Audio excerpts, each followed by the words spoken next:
Bismillahirrahmanirrahim. Assalamualaikum warahmatullahi wabarakatuh. Bismillah, alhamdulillah, wassalatu wassalamu ala rasulillah Sayyidina Muhammad ibn Abdullah wa ala alihi wa sahbihi wa wala amma ba'du.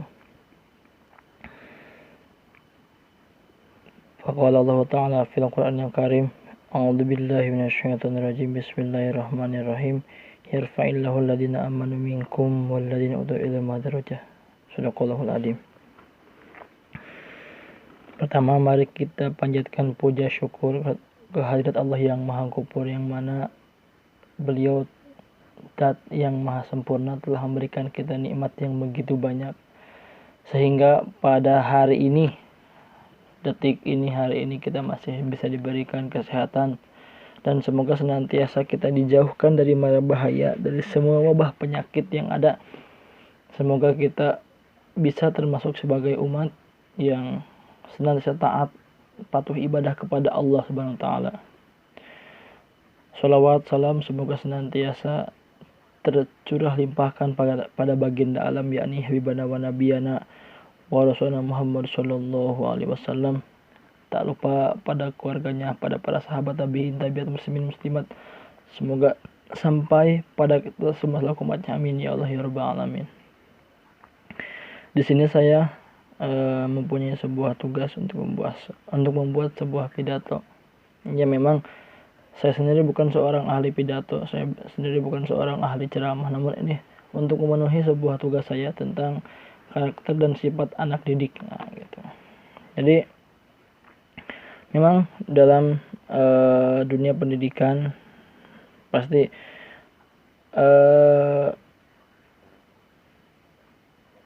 anak itu datang dengan keadaan yang berbeda-beda, seperti bagaimana wilayah ataupun lingkungan mereka berada, seperti itu. Nah, tadi saya katakan yarfa'illahu alladhina amanu minkum walladzina utul ilma darajat, bahwa memang Allah menjanjikan seseorang yang mempunyai ilmu dan beriman bakal diberi hadiah ataupun ganjaran dengan derajat yang tinggi, seperti itu. Nah, ada sebuah hadis yang diriwayatkan oleh Imam Bukhari. Mohon maaf saya membaca karena takut salah. Nah, Imam Bukhari meriwayatkan sebuah hadis yang berbunyi, Ani Nabi sallallahu alaihi wasallam qala masalima ba'atsani ma ba'atsani Allahu bihi minal huda wal ilmi kamatsalil ghaitsi katsiri asaba ardan fakana minha naqiyatun qabilah lama fa ambatat al-qala'u wal usbal katsir wa kanat minha ajadibu amsakat al-ma'a fanafa Allahu bihan nasa fasharibu wa saqaw wa zara'u wa asabat minha ta'ifatun ukhra innama hiya ki'anun la tumsiku ma'an wala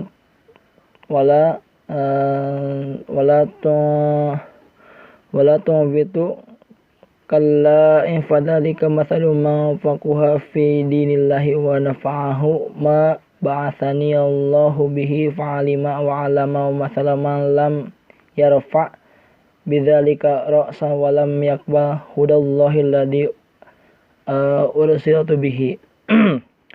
Mohon maaf saya membaca dengan terbata-bata karena memang harusnya panjang, dan memang saya juga sebisa-bisa memberikan sakal. Nah, yang artinya dari Abi Musa radhiyallahu anhu berkata, Rasulullah bersabda, sesungguhnya perumpamaan petunjuk ataupun hidayah dan ilmu yang dengannya aku diutus oleh Allah bagaikan hujan yang jatuh mengenai bumi.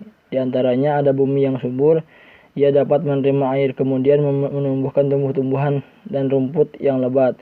Di antaranya ada bumi yang tandus ataupun tanah berbatu padas yang dapat menahan air, lalu dengannya Allah memberikan manfaat kepada manusia sehingga mereka dapat minum, menyirami dan bercocok tanam daripadanya, dan air hujan yang mengenai sebagian bumi, sesungguhnya ia tanah licin, tidak dapat menahan air dan tidak dapat menumbuhkan tanaman.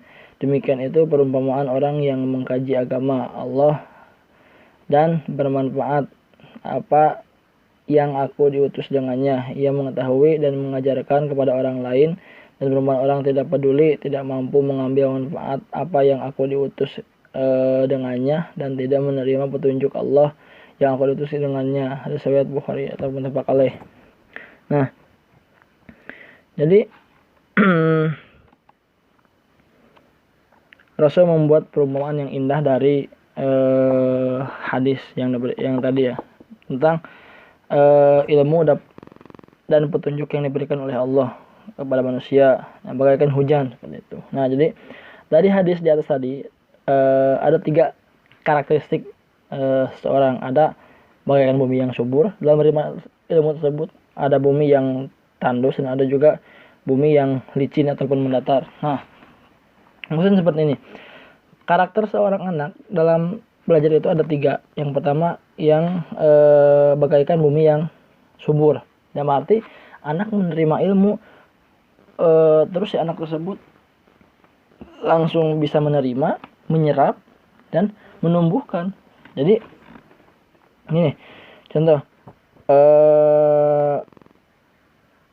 itu contoh dia menerima ilmu. Nah, membentuk pribadi anak itu nah, jadi dia menerima ilmu, terus dia paham, dia mengamalkan, dia bisa menyampaikan ke orang lain. Nah, itu bagaikan bumi yang subur. Ada juga bagaikan bumi yang tandus atau yang gersang. Jadi dia tidak bisa menyerapnya. Dia bisa menyerapnya dan menahan ilmu tersebut. Nah, menahan ilmu. Jadi dia tidak bisa menyerap, tapi dia menahan air tersebut untuk persediaan orang. Jadi tidak bisa menumbuhkan sebuah tumbuhan ataupun tidak bisa umumnya biasanya. Jadi anak tersebut anak yang pandai, yang cerdas dan pintar. Semua buku dia baca dan seolah-olah semua ilmu itu dikuasai, tapi ilmu itu sebatas diajarkan dan diinformasikan kepada orang lain. Sementara ilmu itu tidak diamalkan. Jadi cuman menerima ilmu, menyampaikan. Nah, dia tidak mengamalkan. Cuman dia belajar, dia menyerap ilmunya, terus dia ajarkan lagi kepada orang lain tanpa dia mengamalkan. Contoh, dia belajar tentang ilmu sabar tapi dia tidak sabar. Contoh, anak tersebut belajar tentang ilmu sedekah, anak tersebut tidak sedekah, seperti itu. Malah mengajarkan orang lain untuk sedekah. Nah, ada juga yang ketiga adalah karakter anak itu bagaikan bumi licin mendatar. Jadi menyerap kepada dirinya tidak, dan menyampaikan kepada orang lain pun tidak bisa gitu. Jadi tidak bisa menyerap, tidak bisa menahan, dan tidak bisa menyampaikan kepada orang lain. Itu karakter anak seperti itu. Nah, ini ya mungkin seperti itulah. Nah, ada lagi ada beberapa prinsip yang memang memberikan alasan kokoh tentang karakter peserta didik itu. Pertama, sabar. Nah, jadi yang menjadi landasan kokoh tentang karakter peserta didik itu yang pertama sabar. Jadi yang bisa membentuk karakter anak itu adalah tentang kesabaran. Nah, Imam Al-Ghazali menjelaskan bahwa kesabaran terdiri dari pengetahuan, keadaan, dan amal. Nah, pengetahuan di dalamnya seperti pohon. Nah, keadaan seperti ranting-ranting, dan amal seperti buah. Jadi saling keterkaitan antara pengetahuan, keadaan, dan amal, seperti itu. Nah, ada keterkaitan itu sabar gitu. Yang kedua, ikhlas. Nah, ikhlas itu perbuatan membersihkan dan memurnikan sesuatu yang bersih dari campuran yang mencemarinya. Jadinya anak tersebut belajar dengan keikhlasan. Nah, gitu. Sabar, ikhlas, jujur. Nah, karena memang dalam 100 faktor yang memang menjadi penentu kesuksesan, yang pertama jujur, maka karakter anak itu harus memiliki sifat jujur. Nah, tawadu. Jadi